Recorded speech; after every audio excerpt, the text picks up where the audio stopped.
Right, so Fix It Friday for today is all about, well, it's not all about hair, but we're going to look at hair. Because for some reason, I had a lot of enquiries about hair this week. I have no idea why. Right, so I made some notes. Right, hair.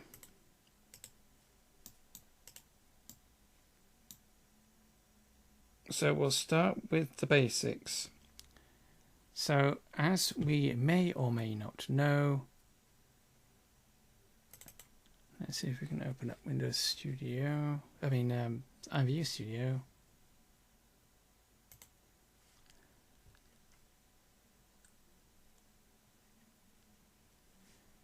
Create.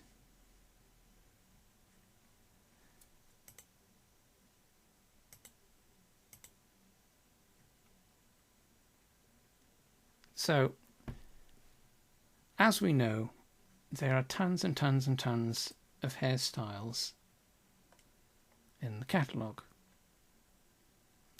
And most of them are static in that they don't do anything, they're just hair. So for the most part, there are two ways of doing hair. We can either I'm going to try and use the shortcut key, not shortcut keys, the menus as much as possible to make this easier to follow. Even though the shortcut keys make this easier, it's not as easy to follow. So we're just going to be using the toolkit and the various options, the various tools for this when we're talking about this, not the starter files, which are the old, the older starter files. So hair, there are basically two ways of making hair. So we can either make it as an attachment. So we are using the attachment tool, loading in the attachment initial skeleton. So this just shows us the skeleton. So we have to select a bone from this. So we can use the eyedropper or click on the listy boxy thing. What's that thing actually called? Bones. That's helpful. And we, using the eyedropper, we can then just click on the head bone, which is the bone that we want. Mouse over, and then we'll get the avatar appearing. So female, male, doesn't matter. So if we're doing hair as an accessory, we're basically locking it to the head bone. So that means that your hair designs can be anything that basically encompasses this area. If it starts to go below this, it may mean that we have to use more bones. Where is this file? This is the start. Have you not got the toolkit, Coach? This is the toolkit. So if you don't, yes, it's just view. If you've got it installed, view sidebar, and then we get the toolkit panel, and you just click on that, and it gives us the toolkit. So we've covered the installation of the toolkit in previous Fix It Fridays.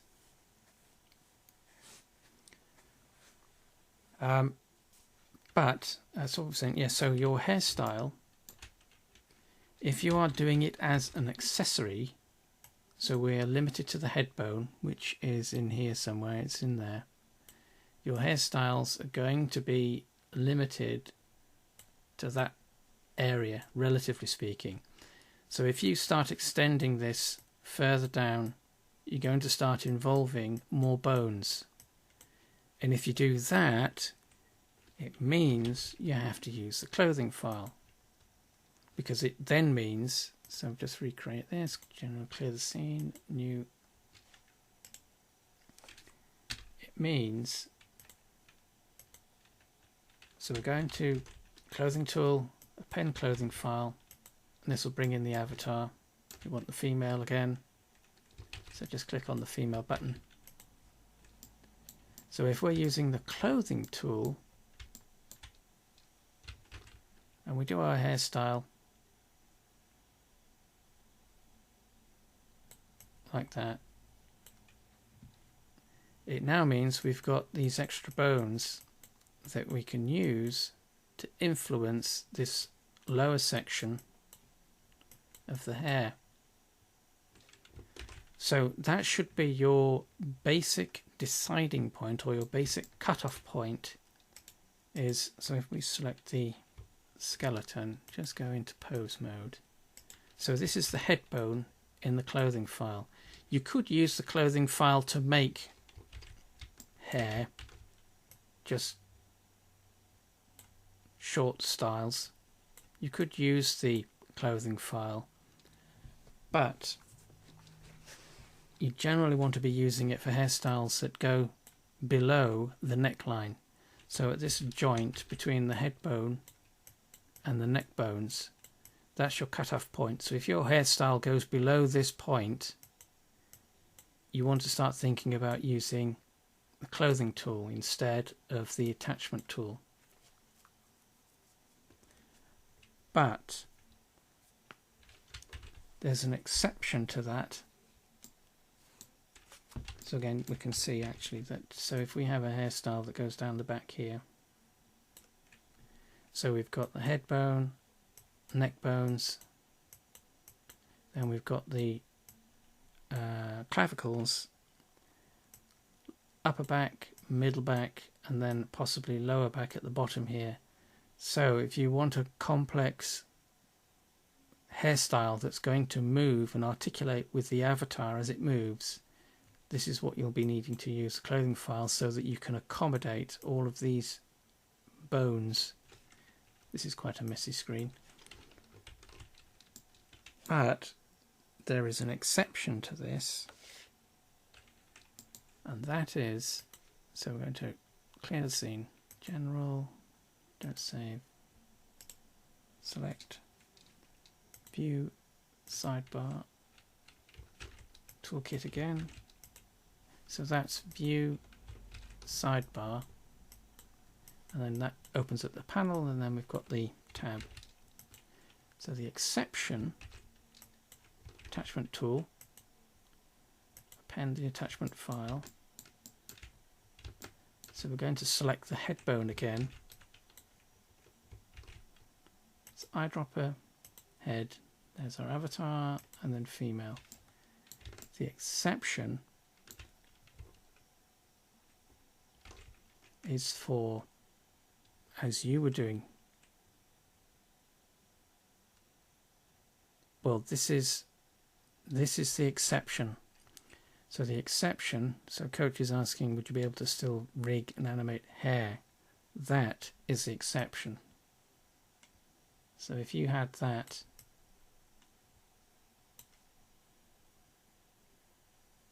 and you wanted to animate this, so we have bone 1, bone 2, bone 3, and maybe bone 4.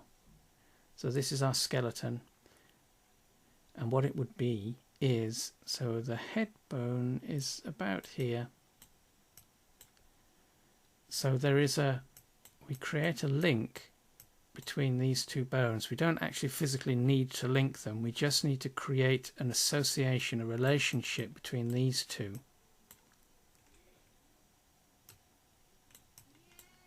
And this skeleton allows us to articulate this mesh, which we can then use as an actual accessory item. So this is an accessory.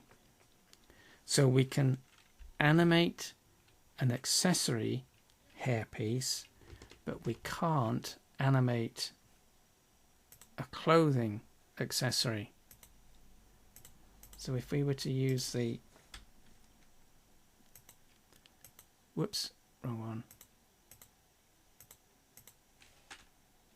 If we were to use the clothing tool for this,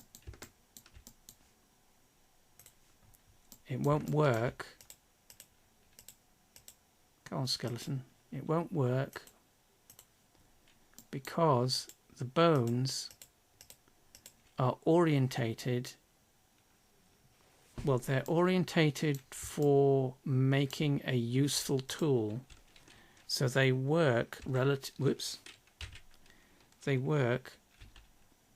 to what we need to do when we make our product. So it'll articulate the mesh, but we can't add bones to this skeleton. So if we did the same thing here and we wanted to add our hair bones, and there's our hair mesh,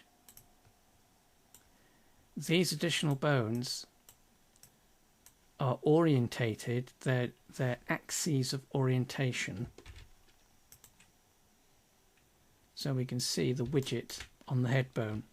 So we've got the blue handle, the green handle pointing back, and then the red handle pointing to the side. This is orientated for this to function as part of the toolkit.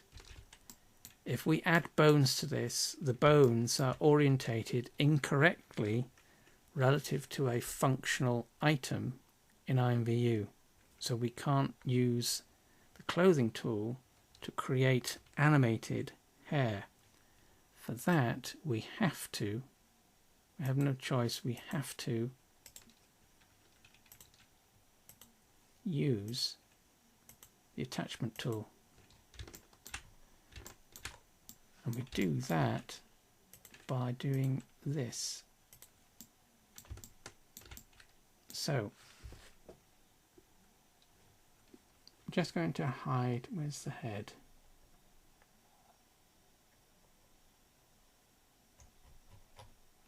That's the skeleton. Skeleton, there's the mesh. So there's the head.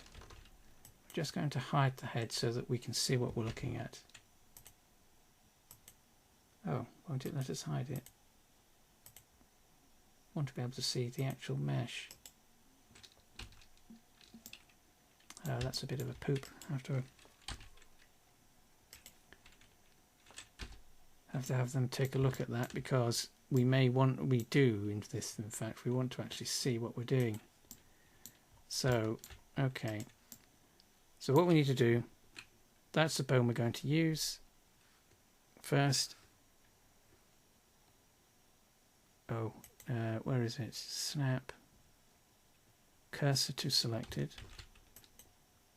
Because what we're going to do is add a couple of bones. So snap.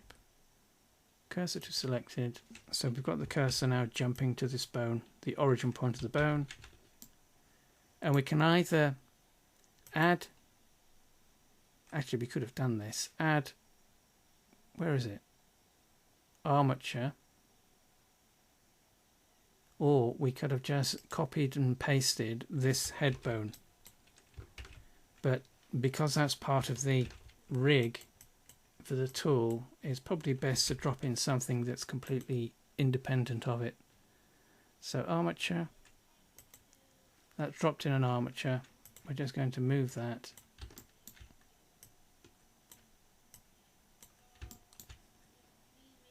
Female. So let's just position this where we want it to be. And we have to be cognizant of the pivot of the hair, which is the big end of the bone. So if we just place this somewhere, what we can do is go into edit mode. So we're now in edit mode, and we'll rotate the bone so we can select the, I think that's the tail end, I can't remember which bone, there's the tail and the head, but I can't remember which way around they are, but we can select that, use our tools, and just position the bone where we want it to be. And then what we can do is, where's the extrude? There it is, extrude. So we want to extrude a bone. So that's just going to extrude it from this point. So we're basically creating a chain of bones. But what we want to do is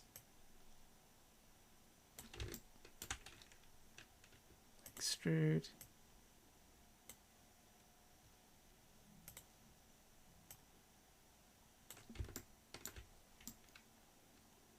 And then just maybe one more. Extrude. So that's our bone chain.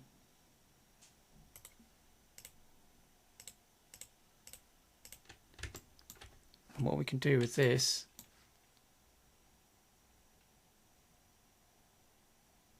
if I can remember how to do it.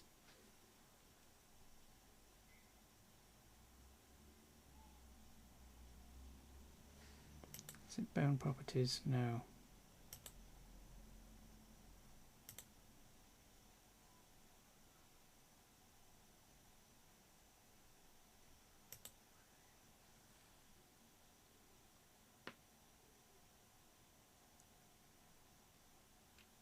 Goodness, I can't even remember how to do this.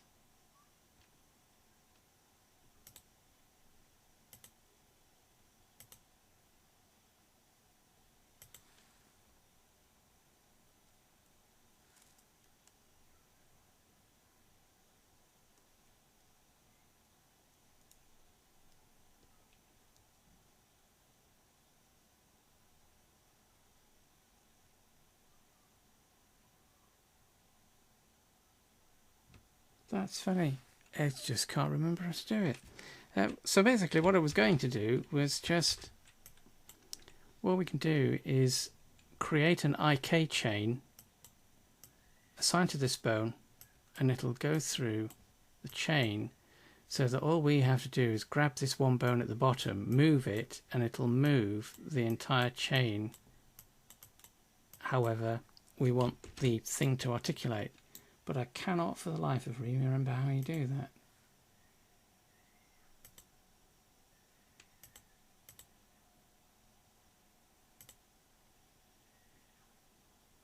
That's not it.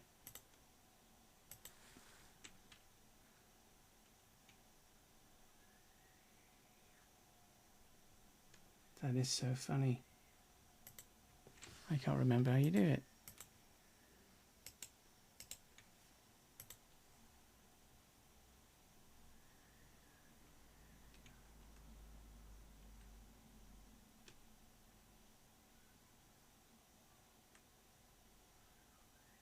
I don't think it's armature. Does anybody know how to do it? I can't remember how to actually do it. I haven't done one of these in such a long time.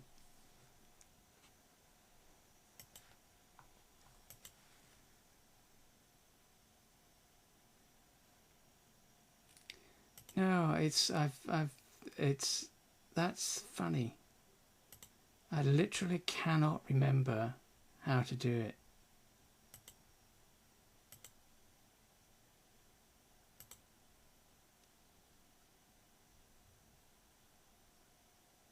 Because we've already got the relationship set up, because the bones were extruded from one another. So they are linked.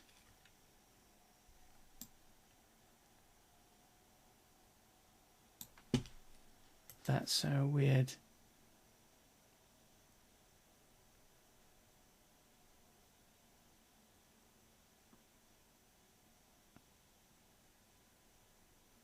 Yeah, I just can't remember how to do it.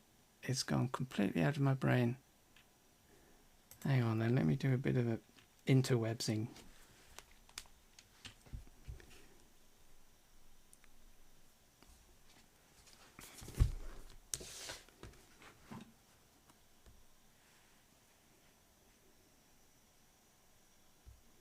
So hold on a second whilst I do some...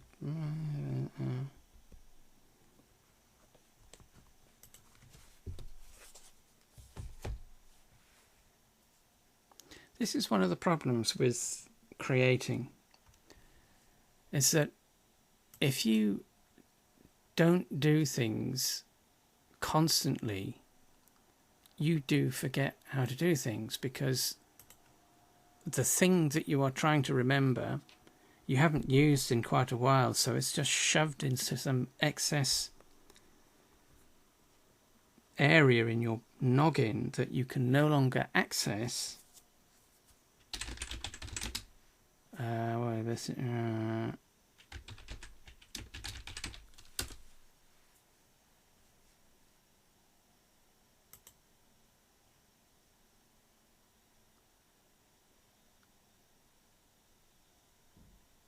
Yes. Oh, that's that's why.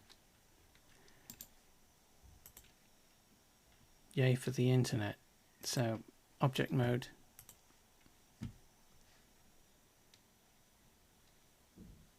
Yeah, exactly, coach. You know, you just forget. We have to do it in pose mode so that we select the bone, and then in, where is it? Add constraints.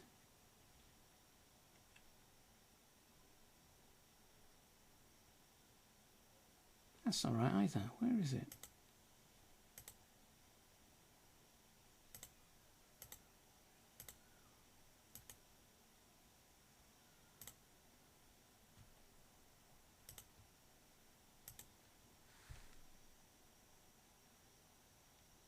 Have they renamed it?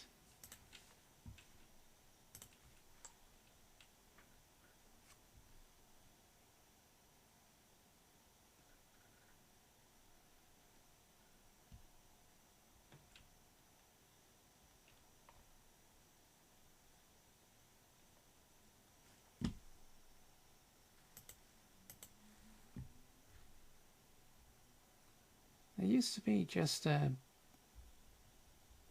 option to add. I mean, there's a shortcut key, but the whole point of not using shortcut keys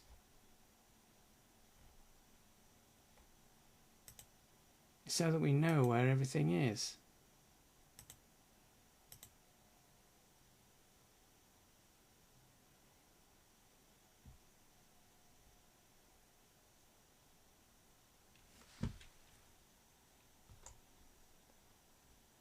Alright, so Shift I.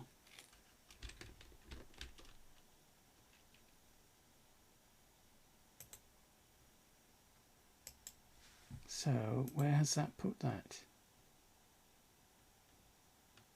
So they've renamed it. Add bone con...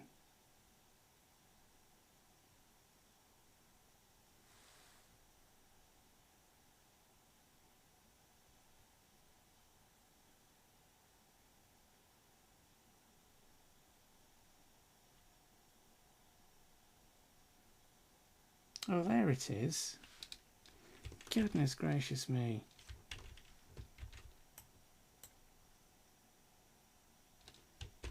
That is just absolutely ridiculous. Inverse kinematics. That's what we were looking for. Goodness gracious me. Right, so where are we? We're in bone constraint properties. So we're in pose mode, bone constraint properties. So pose mode, yoink, bone constraint properties, add bone constraint, and there is inverse kinematics. That's what we wanted. So it adds a control to this bone that at the moment is rooted at the top bone. So if we press the G key, so we select that bone. Yeah, that was just a little confused. So that was a little confusing. So if we grab that bone, we can move the entire chain, and we can adjust the length of this, what's influenced by this bone, by altering chain length. So if we do 2, because 1 is itself, that's 1. This is 2. This is 3. And then this is 4. So that's our hair skeleton. Phew. Object mode. So what we're going to do now is add a simple cylinder, and we're going to just weight paint it to this skeleton. Right, so add. Oh, hang on. There's this. So what we'll use the because we haven't used the, we haven't moved the 3D cursor. So add mesh cylinder. That's going to drop a cylinder in. Let's just decrease the density into this because we don't need it to be this. Whoops, wrong way. Let's just do it at 6. Radius. Okay, 0.25. Length, let's go with 4 meters. And that'll do. So we're just going to make a very, very simple mesh. So we're not going to do anything complicated with this. Do a bit of editing. So edit mode. Face select. So we're going to do a bit of manipulation so that we get this thing into position.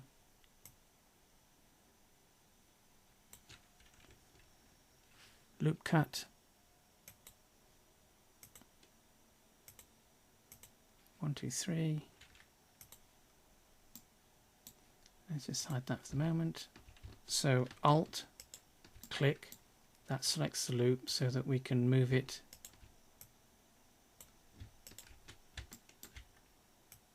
and we want these sections to more or less correspond to the joints between the bones. So I'll just move those out of the way for the moment so that we can actually see the correspondence between the loop and the bone. So rotate this one. Whoops, wrong way, undo.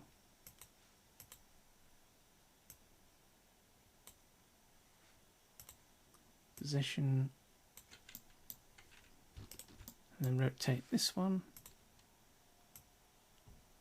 Like so. And position. So obviously that's a pretty messy mesh. Let's just add a loop cut.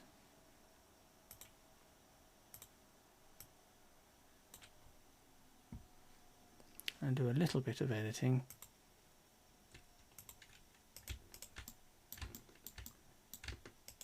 So that we're not totally collapsed in on ourselves.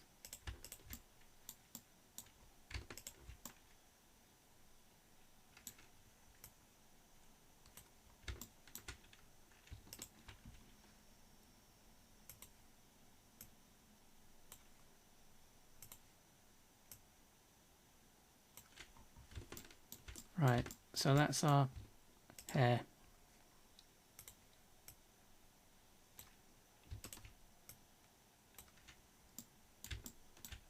So if we put the female back in place, so we can see that we've got our loops.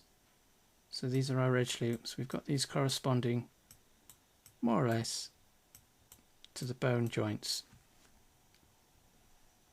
It comes to life, yes indeed. So what we have to do now is weight paint this and connect it to our armature. So object mode, let's just viewport display, turn on wireframe. So viewport, so we're in object properties, just turn on wireframe so we can see the mesh. And then all we're going to do is link the mesh to this armature. So we've actually created a separate armature.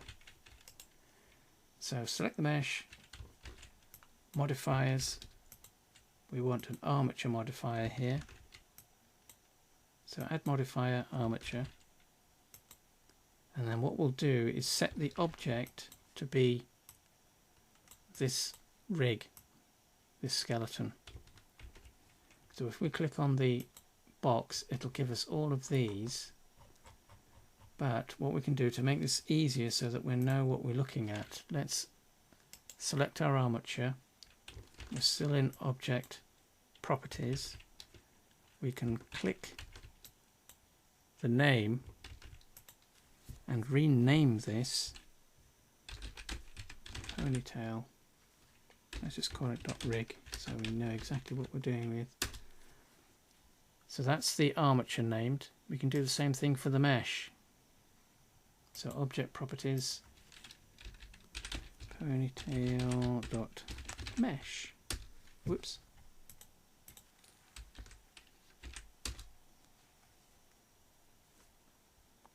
Hi, Amor. We're just going over hair. It's being recorded, so it'll be archived. So that's our mesh. We can either use the eyedropper again as we did before and select the object, or we can select it from the list. And now that we've named it, if you want to find it in all of these, there it is, ponytail rig. So it'll either be listed or we can select it. So that won't do anything just yet, but it just creates a link between the two. So what we need to do now is weight paint this. So for that, armature, shift click the mesh, and then from the context menu we want weight paint. That'll make the mesh change color, and we should now be able to select individual bones and weight paint them. So let's have a look at the tools. So we've got the weight set to 1, so that means it's going to be red. Strength set to 1, so that's going to be 100%. So what we can do is paint the vertices.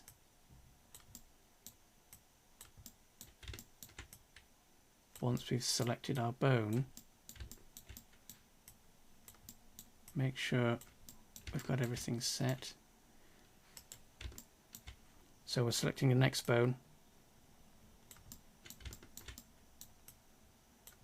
and because we're painting vertices, we're going to get some overlap. So we've got this, well, we'll have along the entire length of the mesh, we'll have these sections that are shared between, you know, a bone above and a bone below. So that's normal.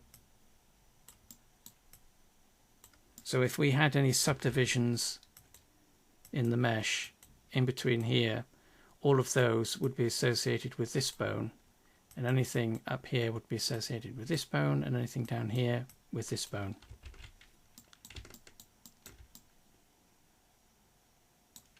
So let's just hide the avatar.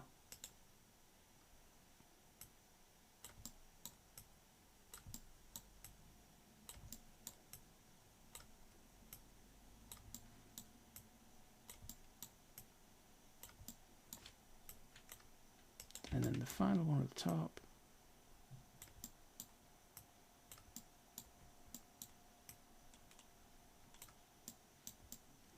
And what we might need to do as well, so what this is doing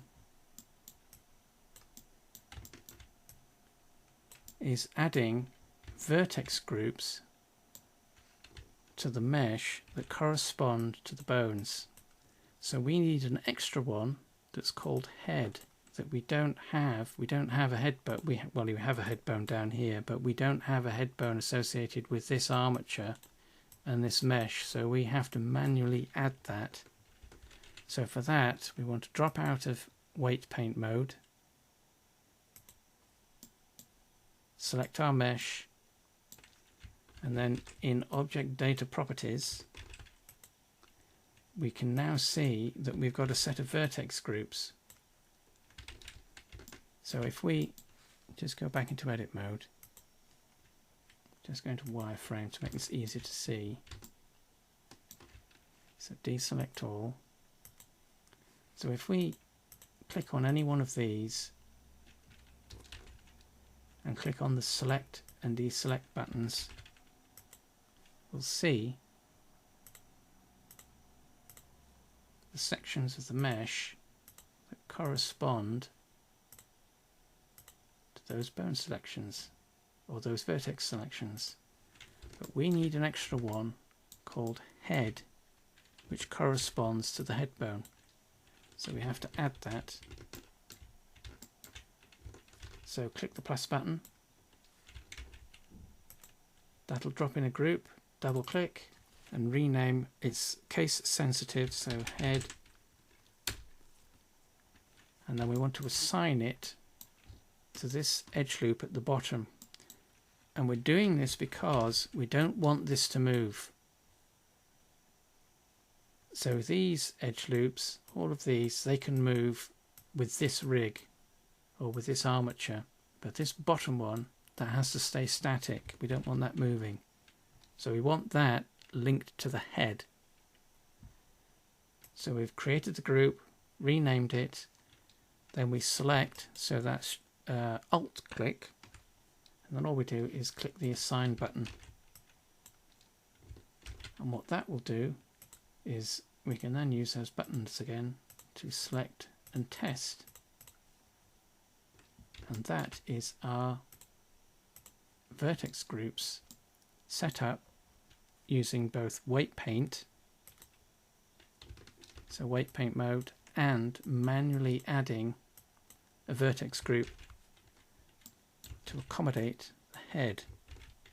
So if we go back into object mode, if we select our rig, go into pose mode,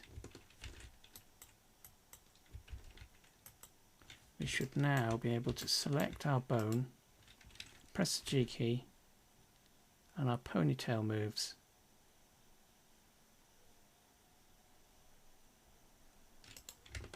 And you'll see when we do that that the head area, the head area doesn't move, it stays put. We don't want that to move, so let's do that again. Press the G key and we can see how the ponytail animates.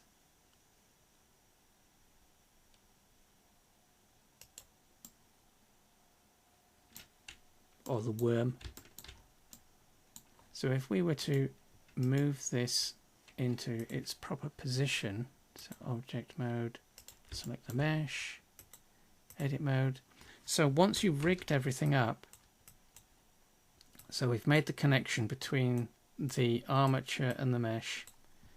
So if you wanted to adjust something after the fact, we can still do that as long as we're in edit mode.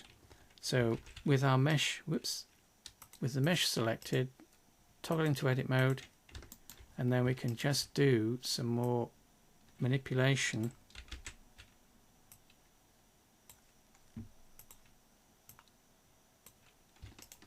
And we are going to be okay so long as we make sure that our joints, so our edge loops, correspond with a joint between the bones. So we can do this after the fact.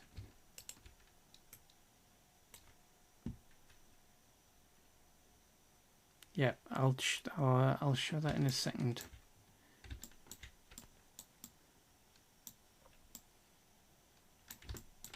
So that will now articulate the way that we expect it to. Did we select the? Yes, we did.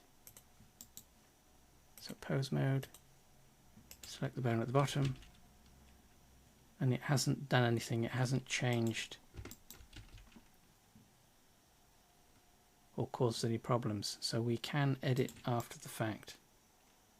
So let me just save this. File, save as. Where are we? Furniture. No, we don't want furniture. We want avatar.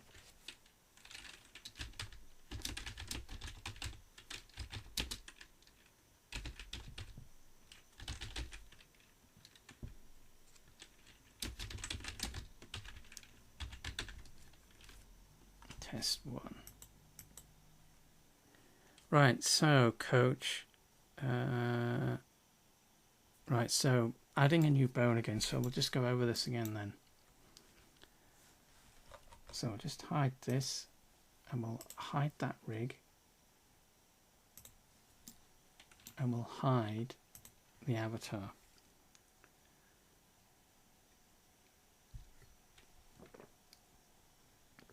So to make this easier to do, once you've set the bone that you want your accessory, I mean obviously we're dealing with hair, but it's the same principle for animated accessories generally speaking. So once you've set your bone, so we're using the head bone,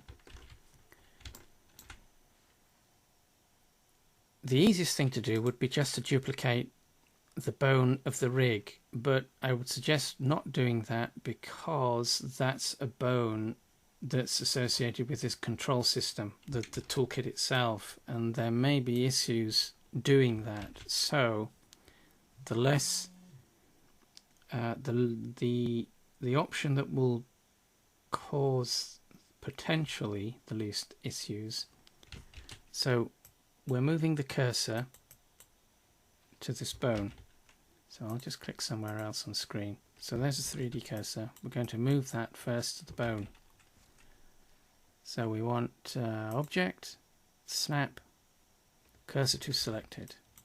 And we're doing this because when we add the bone, or when we add the armature will appear, all objects do, the armature will appear wherever the 3D cursor is. So if we do that again, but what I'll do is, so I've swapped the widget to the 3D cursor so we can see where that is more easily. So we've selected our bone, object, snap, cursor to selected. That moves the 3D widget and the 3D cursor. And then all we do is add armature .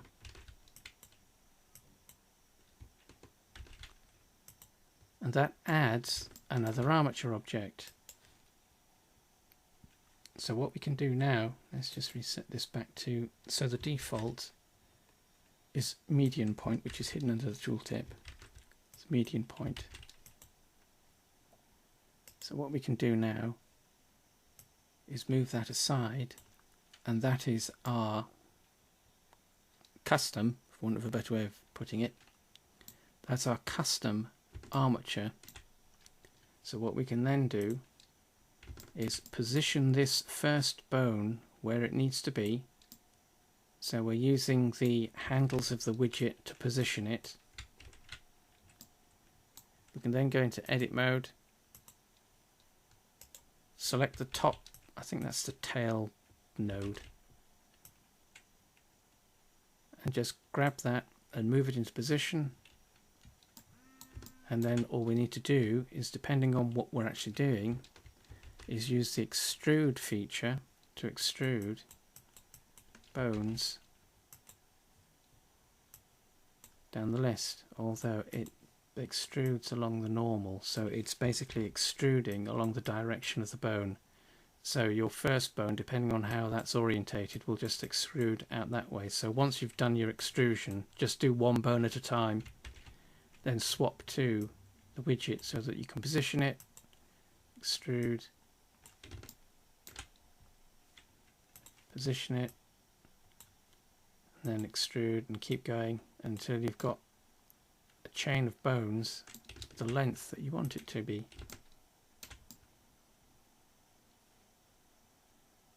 So that's your skeleton. That's going to be the thing that controls your hair.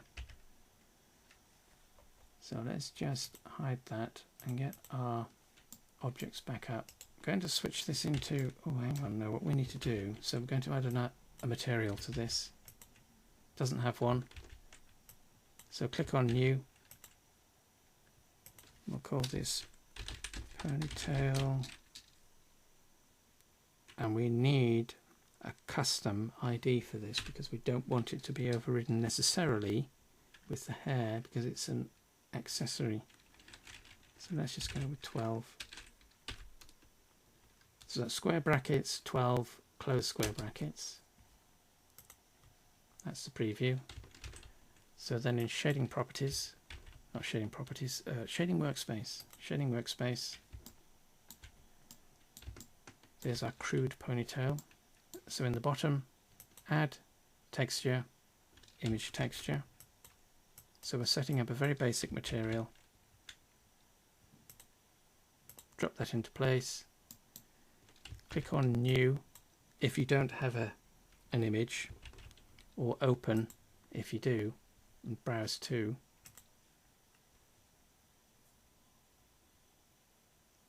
The modifier is the inverse kinematic. So once I've done that, I'll just once we've done this, I'll just go over that again. So we're connecting that to that. So color output to base color input. Click new. I'm going to set a material here.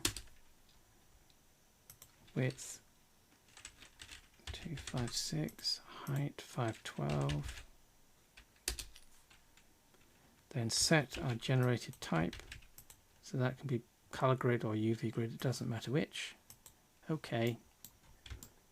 And there is our generated image. So we've got to do a bit of UV mapping just to tidy this up, or UV editing just to tidy this up a little bit. So I want to be in UV editing.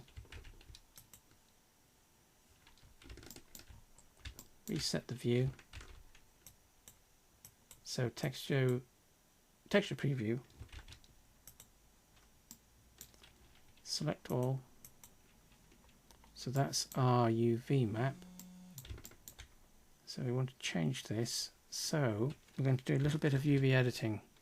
So we can use the island UV selector, which allows us to select these independent sections of the UV.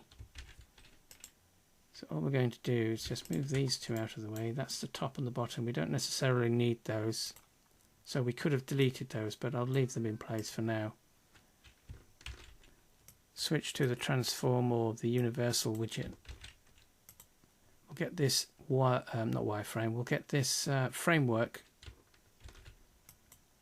Edges are perpendicular manipulation. Corners are no, it's not transverse. They're diagonal. So we're scaling. Then we've got this thing in the middle that allows us to move it left, right, front, top to bottom, left, right. And then we've got this one at the top, this little node that allows us to rotate the UV map. So what we can do here, so if we watch what's happening on this side, we can just scale the UV to fit our image, and it just scales it. We don't necessarily have to do anything with these two because they're essentially junk, because we can't see them. So ordinarily we would just maybe delete these because they're not useful, but we can just plonk them into place for now. So that's the UVs, and if you're not doing anything particularly in terms of the shape of the UV map, so hair textures are normally quite linear. So with a map like this, we don't necessarily need to do anything to the shape of the UV itself, so it's just square. Well, not square, that's rectangle. But if we had, let's say, wavy hair, we might have to adjust the UVs. Let's go back into, we might have to adjust the UVs to compensate for the wavy pattern that we have in the texture. So keep that in mind when you're doing your UV mapping. Although we are mapping relative to the texture bounds, which is defined by the shape of the texture, so it's going to be either square or it's going to be rectangle, or it might be a really long lozenge like that. But whatever goes on, whatever's going on in here, so if it is a curvy texture, you might have to adjust UVs to compensate. So let's just undo that. But that is your UV editing. Go back into layout And then we are just about ready to do a test export. So let's just check pose mode, select the mode at the bottom. That still works. That's fine. Object mode. Let's just save a version of this. Save as. Number 2.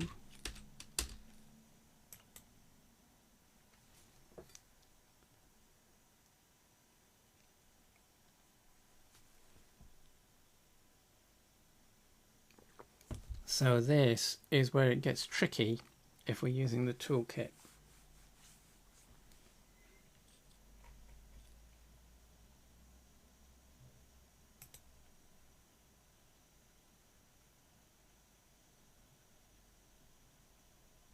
I've not actually tested this with the toolkit, so I don't know if this will actually work.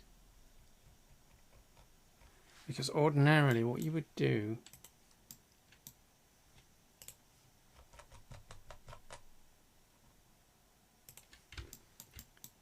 is physically join the two armatures together.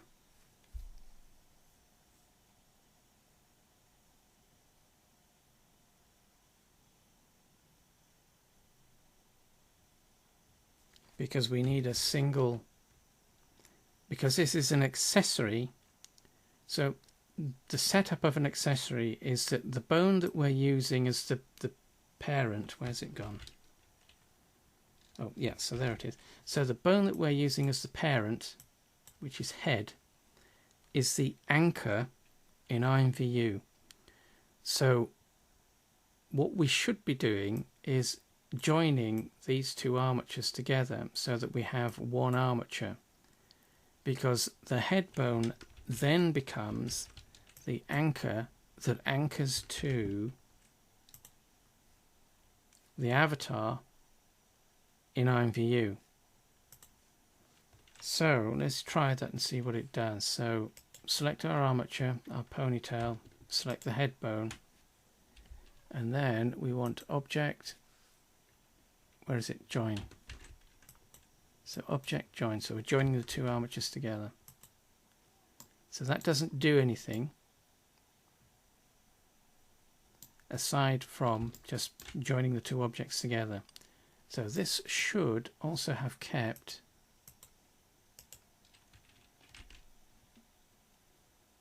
it's kept our IK, and because we set that to using 4 bones, it's linked through to these 4 bones but excluded the head. So if we hadn't set this, what it does, generally speaking, is it routes through to the head bone. Oh, that's right, because they're not connected, they're not actually linked. So what we may also need to do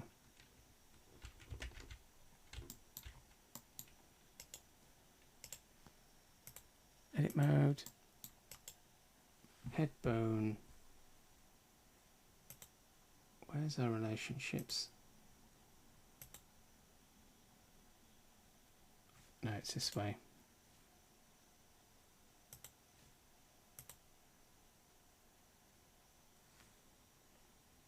Is that the object?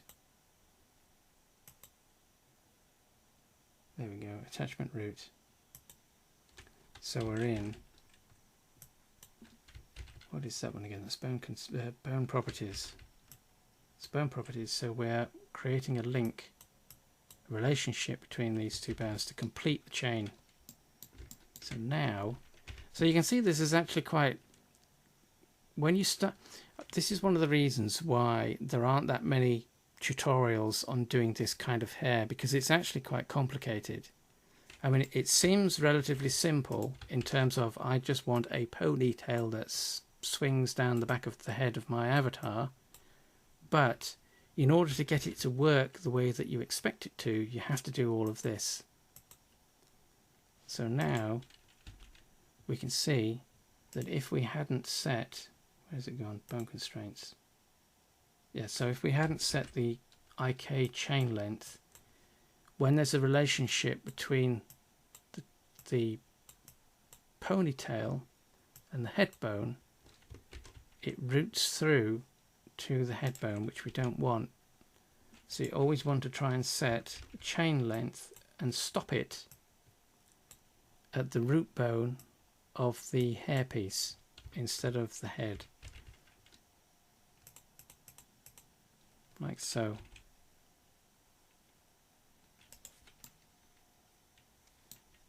But we haven't even animated this yet.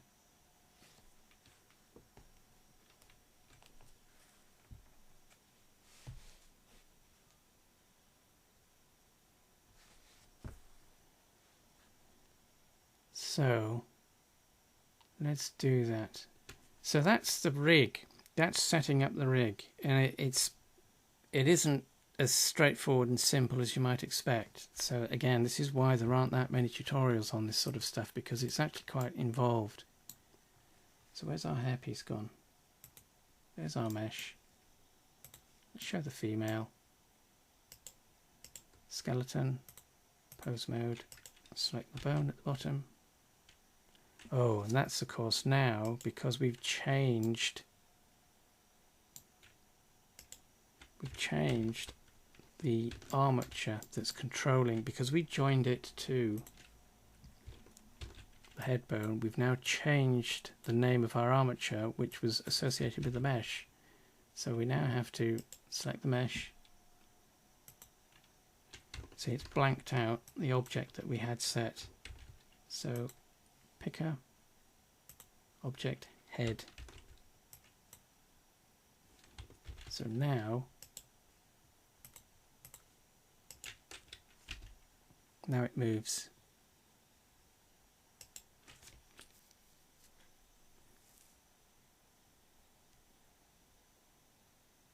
So the link, so coach, the link is the inverse kinematic.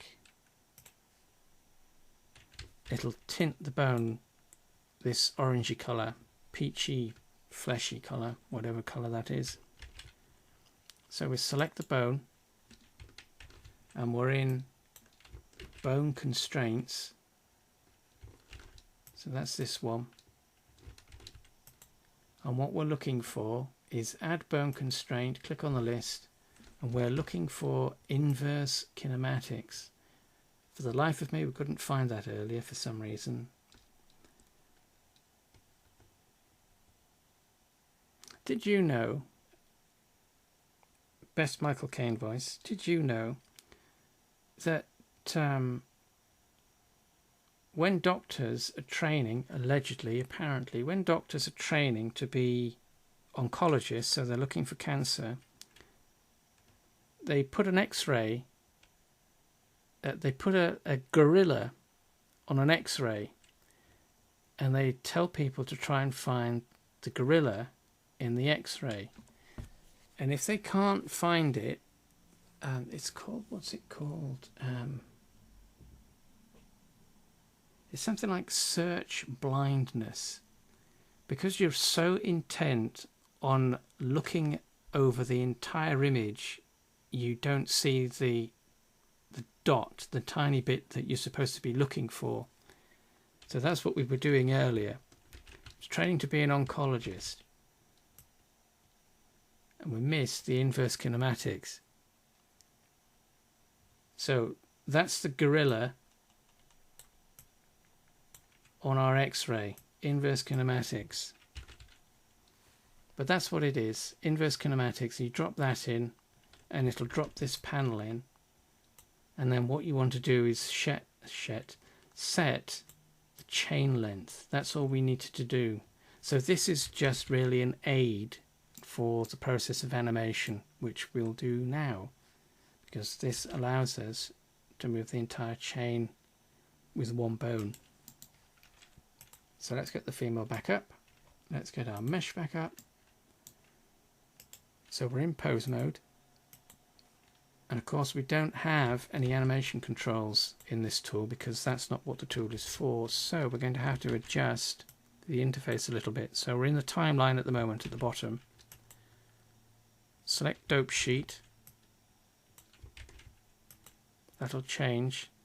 So if we mouse over the edge, this black line between the 3D view and this bottom view, we get a double-headed arrow, click drag, and it expands the view a little bit.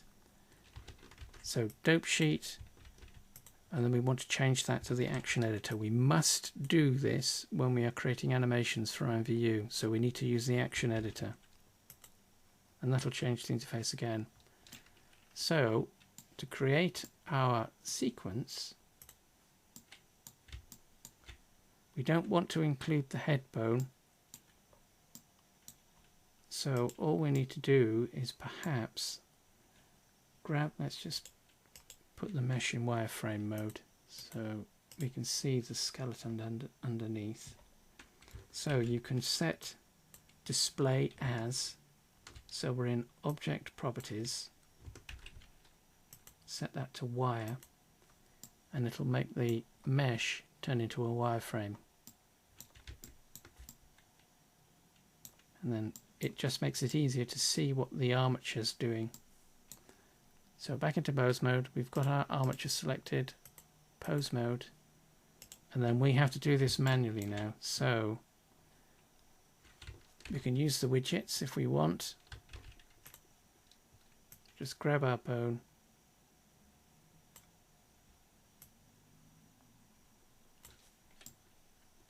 select it, select the entire rig, and then what we want is pose. Where's it gone? Oh, there it is. Honestly, they keep moving stuff, I'm sure. Gorilla. So animation, pose, animation, insert keyframe. And we want location, rotation. Don't use scale. That drops in a keyframe, and we can expand the summary to see the bones. So bone 1, well, bone 1, 2 and 3. So all we're going to do is create a simple swish. So grab the bottom bone again. So we've moved the timeline slider, so click drag. Let's just move that there. So select our bones again. Pose, animation, insert keyframe. There is a shortcut key for this, but as I said at the beginning, I'll use the menus to make this easier to follow. Location and rotation. So now we have a simple sequence. So if this is a looping animation, we want the start frame and the end frame to be exactly the same. So what we can do here, whilst we've got our bones selected, is pose, copy pose,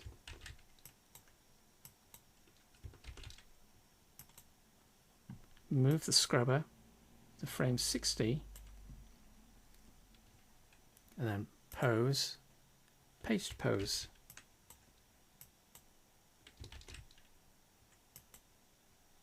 And that'll drop the pose in place, but what we then have to do is pose, insert the keyframes,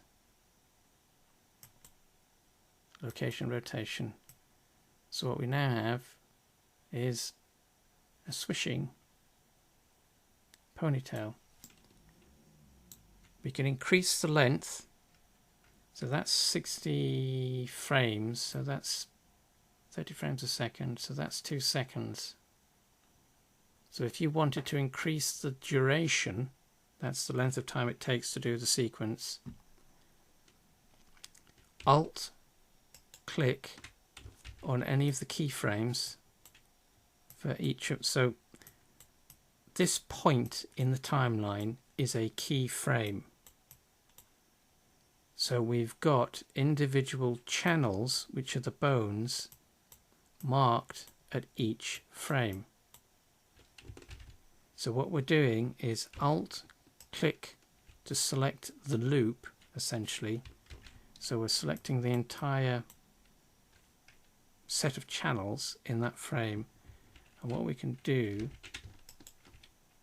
is press the G key. There aren't any manipulators for this view, so you have to use the shortcut keys. Press the G key, automatically snaps to the grid, and we can move that to 120, click, same again, alt click, press the G key, move that to 60. So now we've set a duration that is 120 frames long.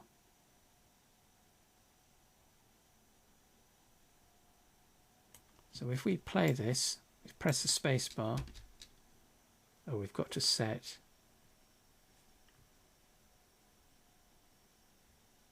the duration. So what we need to do,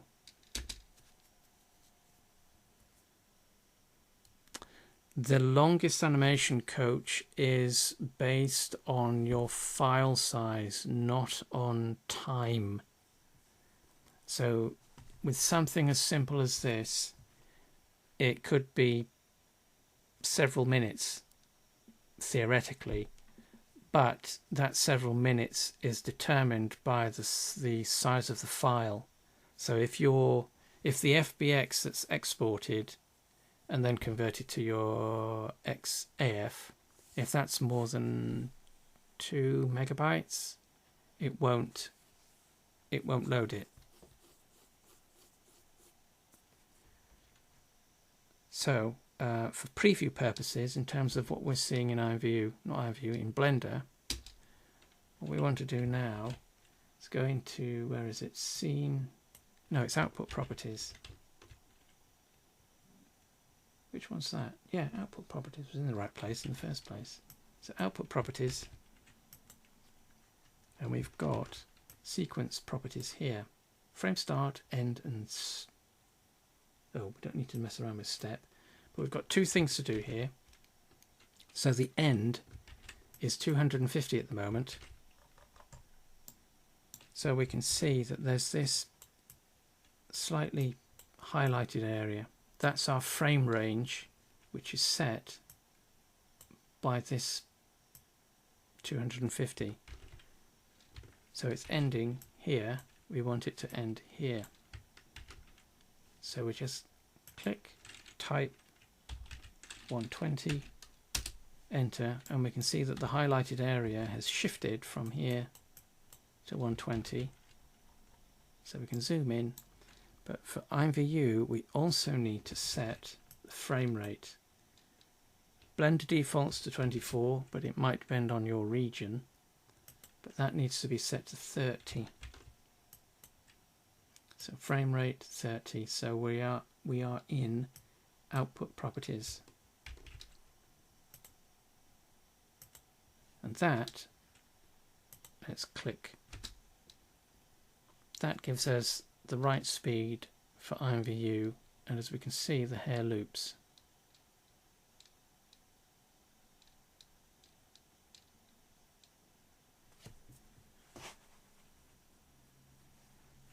So if we show our mesh, where's our mesh gone? Oh, it's a wireframe, isn't it?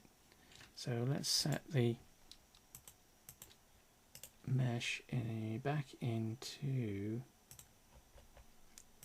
textured mode. Select the armature, pose mode.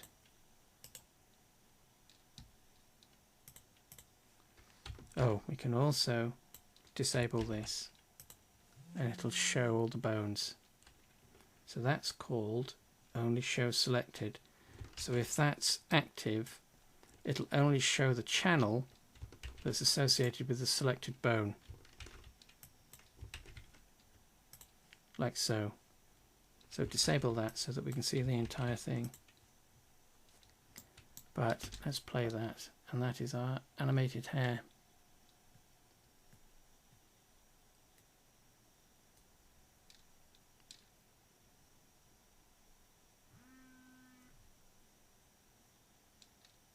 No,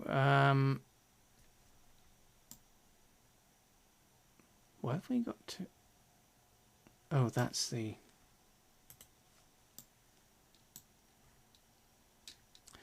No, so Chelomir is asking how longer hair that has a rigid end at the length. So I'm assuming you mean that down here So when the avatar sits down, this, it does weird things. Yeah. No. For this, that won't... this won't do that, because this is an accessory. That will only do that. It'll only show that problem if you are using the clothing file, which we were talking about earlier. You have to use, when you're doing hair like that, you're essentially using the clothing rig. So the hair is then responding to the avatar in the same way that a clothing item does. Yes, so it's a weight painting issue, but it's also related to how the hair is rigged to the armature. So, like if you had a hairstyle that included a ponytail, so let's do a crude hairstyle there. So there's a bob, and it's got a ponytail down the back. If you were doing this as an ordinary hairpiece, like we were saying at the beginning, so you'd be using the clothing tool, and each section of your mesh would be associated with a given bone. So the hair is responding to the position, the articulation of these individual bones, and not to itself. It won't do anything on its own, because it's essentially just a glorified clothing item. So if the avatar, so let's say, so this goes down to the hips. Yeah, so this goes down to the hips. So if we weight painted this to the hips, so we've got the two hip bones. When the avatar sits down, these two bones might rotate like so. If that happens, and this section is weight painted to those two bones, this section of the mesh will also do that, because it's weight painted. It's being controlled by these bones. Similarly, for any other section of the mesh that's associated with other bones. So, shoulder, for instance, if the hair does that, and it's included, or it drapes over the shoulders, if we weight paint this area of the mesh to the shoulder bones on both sides, if the avatar reaches up either arm, it wouldn't really matter, this mesh section is going to do exactly the same thing. And it obviously it does look bizarre. So you want to be careful about how you are weight painting your hair meshes to the skeleton, so that again we're using the clothing, although we're using the accessory here for what we're doing at the moment. You're actually using the clothing file. So when you are weight painting to the clothing file, you want to make sure you're paying attention to what's influencing the mesh and how that might affect how the mesh deforms.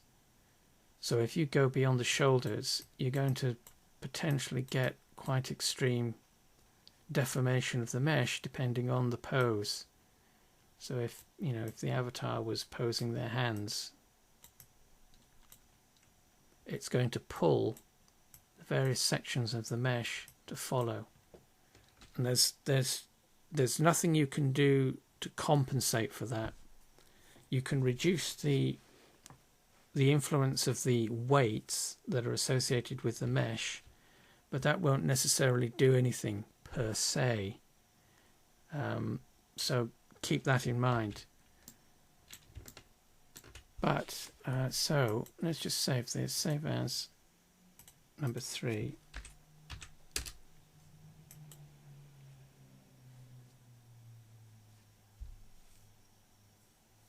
And we might be able to do a test export for this now. And like I say, I've not tested this with the attachment tool, so I don't know how well this will work, or if it'll work. But we've got our skeleton set up, or our armature, and we've got our basic animation. So we can rename this actually as well. So click type, just call it ponytail. Let's just save over that again, save. And that's pretty much it. So let's try and export. Object mode, make sure nothing is selected. We're at frame 1. Let's just export. So we're using the export tool of the toolkit. Let's see what it does. Ooh. Aha. There is something we forgot to do. So in order for the mesh to export, when we drop it into place, when we're editing, it drops it at the bottom of the outliner. What we want to do to make sure that this exports is move the mesh into the attachment export folder. So for that, we just want to grab it. So click, drag, and drop it into, or mouse over the attachment export collection, it's not a folder, and just drop it into place.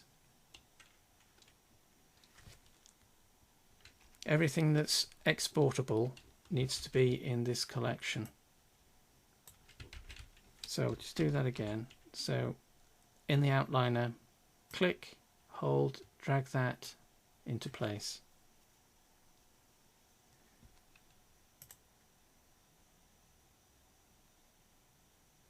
And it is, let's just double check, modifiers, armature, head.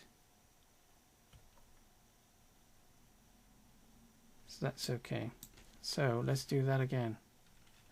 So make sure nothing is selected and then export. So it selected the mesh. So let's see what that's done. So in Studio we need an accessory. So we're deriving from an accessory.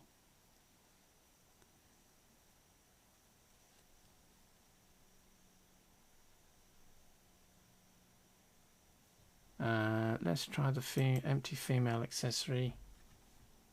Derive. Again, I don't know if this is going to work because I've not actually tested it with the toolkit. So if it doesn't work, we're going to see it live. Like Bill O'Reilly. So that's what we're going to change. So import FBX.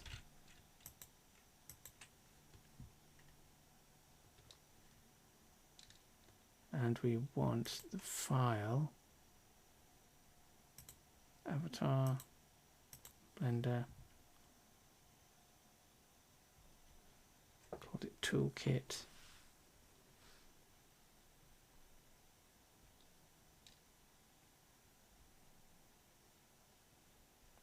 Where's the gorilla? Where's the gorilla? What did we call it? Oh, Fix It Friday. See, there's the gorilla. Fix It Friday.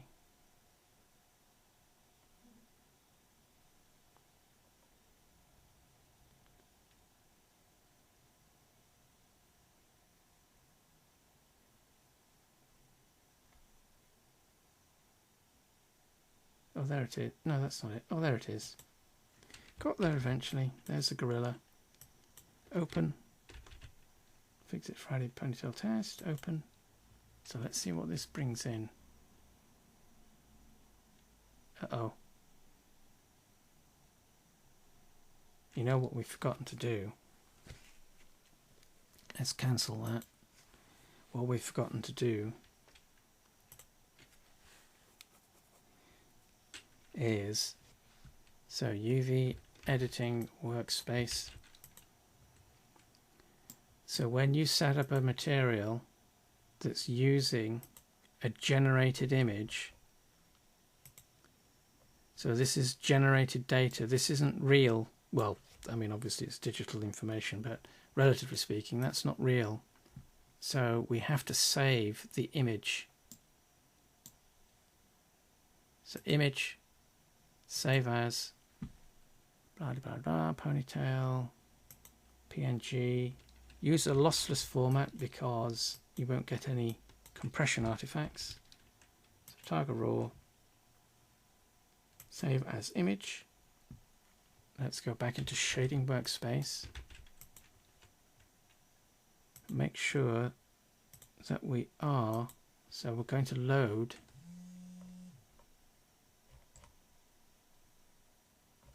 the image.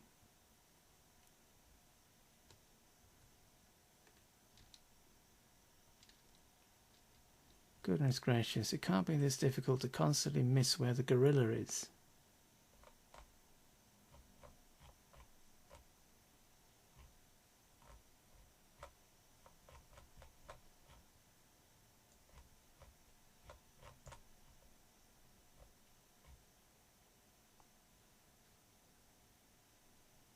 Where did that save? Save as Avatar Blend 2.8 Ponytail TGA. So load that back in. So clicking on the file icon.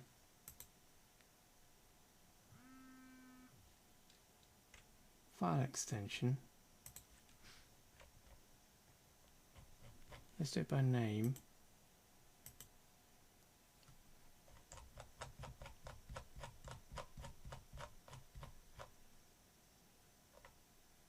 There it is. Yeah, goodness gracious me. So there's Ponytail. Open image. Yeah, so it was using the same image. But, so the reason for doing all of that is that Studio doesn't like this generated data. We have to have an actual bitmap associated with our material. So whenever you create a material, so if you're just using the texture, well, the generated image that Blender generates, make sure that you save it if you don't have an image readily available, or load in an image that you can use as a replacement. You need to do this, otherwise Studio won't import the file because it doesn't like that kind of generated data, doesn't know what to do with it. So let's try exporting that again. So we'll save the file, deselect,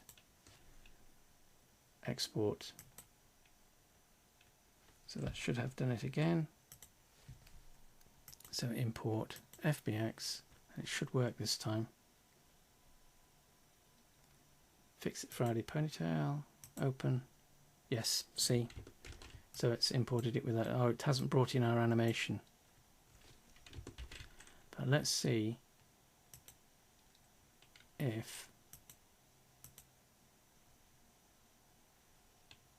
next as our material. Let's just see if it's brought in. Review, import. So there's the ponytail. It's not linked to the head, so component, skeleton,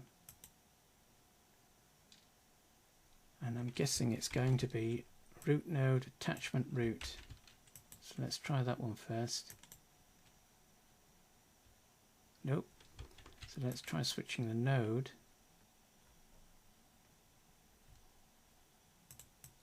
Head. It is. Whoops. So is it going to be female 03?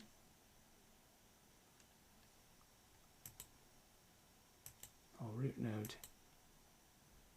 Yeah, so it doesn't look like the toolkit is set up to use. So we've just gone through all of that. So that's, you know, an hour and a bit, or 2 hours. I don't know how long it is. So it looks like the toolkit isn't set up to accept animated accessories. But that's the toolkit. If you use, so let's just save this. Let's leave that open.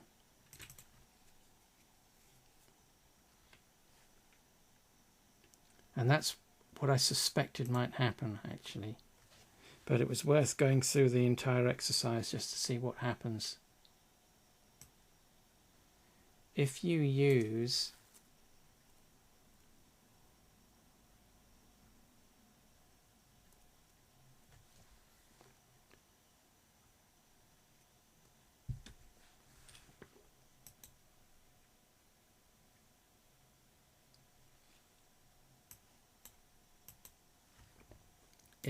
the female accessory file, you should be able to do it. So if you go through all of that process that we went through with the toolkit, if you go through all that process exactly the same way, but you use the starter file, it should work, because I've done that before. So where's the head? It's inside here, so let's hide that one. So there's the head. So you would be doing exactly the same thing. You'd be creating your skeleton and your mesh. You'd be doing the same thing, weight painting the structure of the mesh to the bones, and then linking or joining your hair armature to the head bone so that you create one armature, and then you'd create the relationship as we did. So that's the link between the hair skeleton and the head bone. So if you do all of that, then animate, action editor, so you do your animation, you should then be able to export that and it should work. It's been a while since I've done that, but I know that it does work because I've done that with a tail accessory in the past. So a tail accessory is exactly the same principle. So you create your armature, you join it to pelvis node and then export, and it'll create a tail. So you get a, and then you can animate it however you want the tail to animate. But that works. I know that that works. That's tried that in the past, but I've never tried it with an actual hair accessory. But it will work in this file. So if you use the starter file, so let me just link. So that's something that we need to look at with the toolkit. Get the team on that stat, see if they can find the gorilla.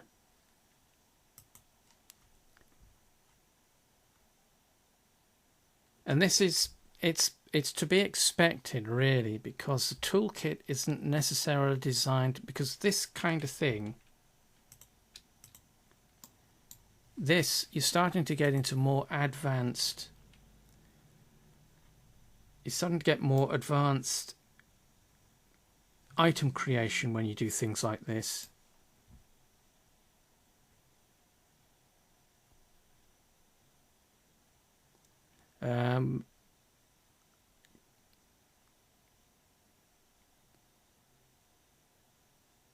I'll have to test it, Coach. I know that it did work. I've done it with a tail, so it might just be something to do with the way that the head bone is set up or something like that. I've not tested it with a hair mesh, but I have with a tail.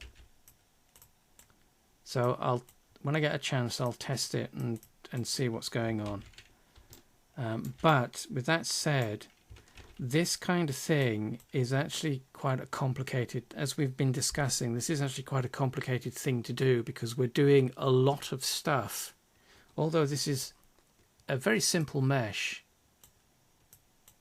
in order to get this to work, there's actually a lot of complicated things going on in the background, which is beyond the toolkit for the moment, because of the way that the toolkit's designed to help just create, get you off the ground and create items to get you started.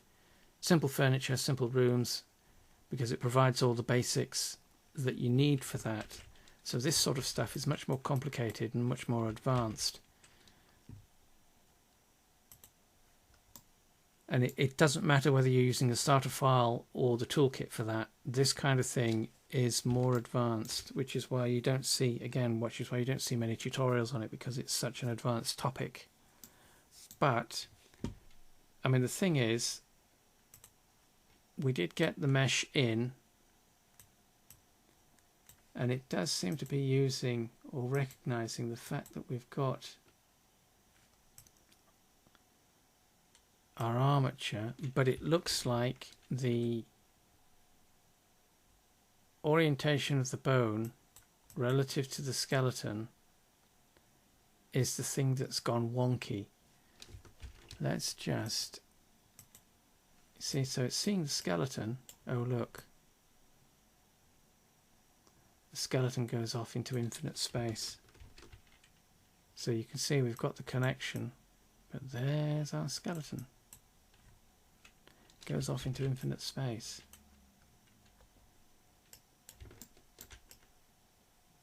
And we don't even have any bone joints in it. Here, see? All the way into infinite space. So there is definitely an issue.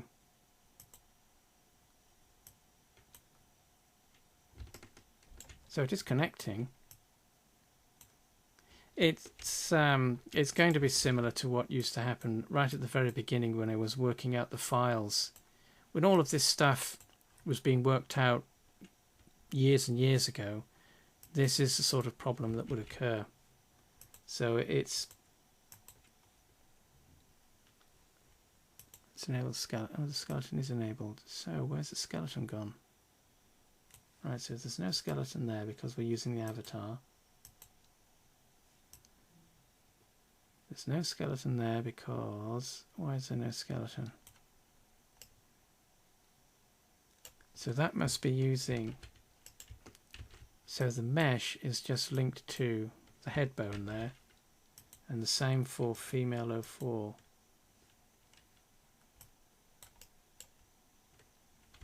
So that's just treating the mesh as though it was part of the head. But when we add skeleton for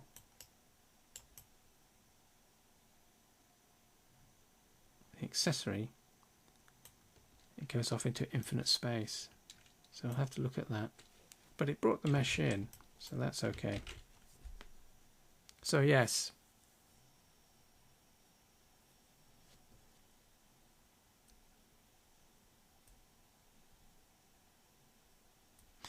Well, the people that have got the people that have got animated hair in IMVU haven't been using Blender. I don't think they've been using 3D Studio Max.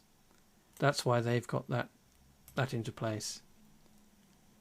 So they're likely using Max, not Blender. I mean, I'd be surprised. But so let's have a look in Classic then.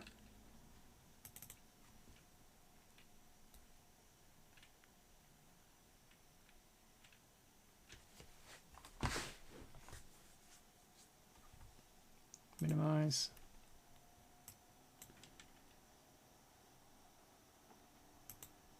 So create.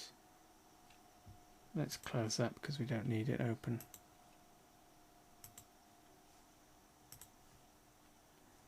Drive new product. Accessory. Go. I mean, it could be because we used the empty female accessory instead of this, but we'll see. Load FBX.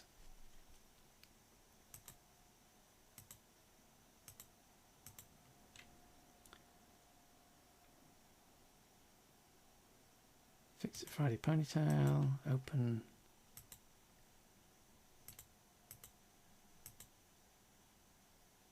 So 3 bones for mesh. There's a ponytail. Import. So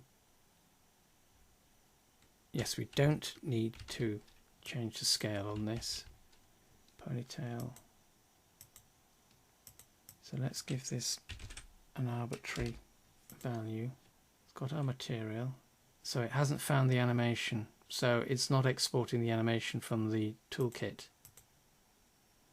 But let's import it and see what it does. Success, import changes, apply changes, config.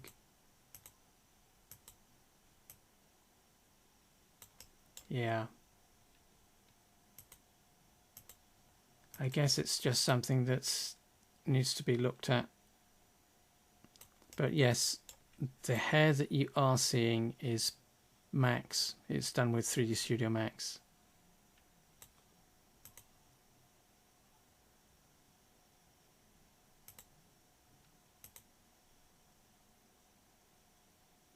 Yeah, so I'll have to look into that.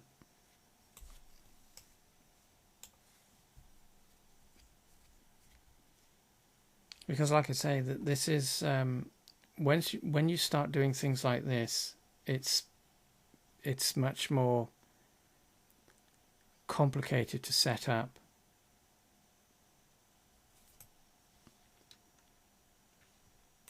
But you know what we've been discussing is the basic process of doing that. All we need to do is just figure out why that's not working, because obviously it's brought the skeleton in, or it's doing something, because the head mesh, so the skeleton, oops, the glasses and the ponytail mesh are where they should be, so the head should be here. So there's something going on there, but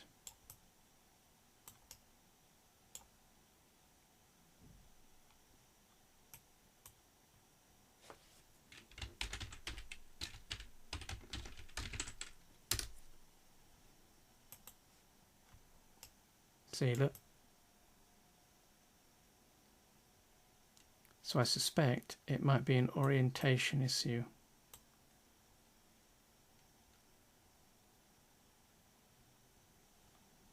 So let's do female. Is it 03 master root?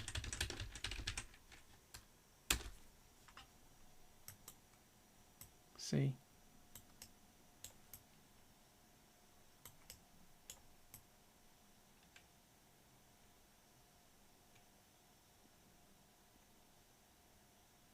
So there is, it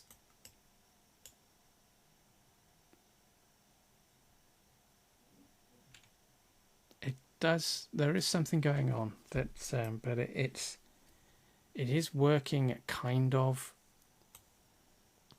So we need to look into that. But yes, so that's animated hair. That doesn't work yet properly. Yeah, so ta-da! Drum roll, please. Doesn't quite work. But so this has been an interesting exercise actually in just doing this. But for all the other stuff does apply, where we were talking about how you should think about, you know, how you do your hairstyle and what bones are influencing what sections of the mesh. So keep that in mind. But yes, for now, animated hair is I was going to say off limits, not off limits. It's out of bounds because it's not working yet. But I'll have a look into that and see what's going on. But anyway, at least for Blender, yes. So any other questions or comments or...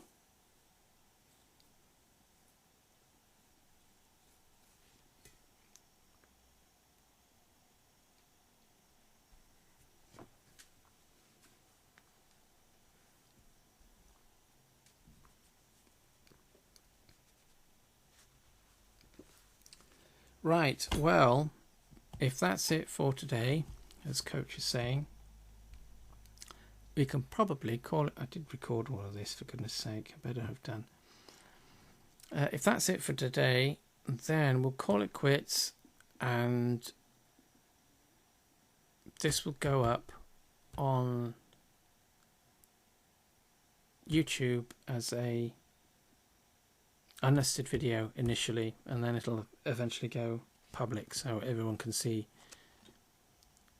that hair doesn't work yet. Animated hair, at least, anyway. So yes, we can make ordinary hair, it's just the animated stuff that's the tricky part. Right, so thanks for dropping by this session of IMVU Do, or Fix It Friday, for what's the date today? The 10th. Fix It Friday for the 10th. Right, I shall stop the video and then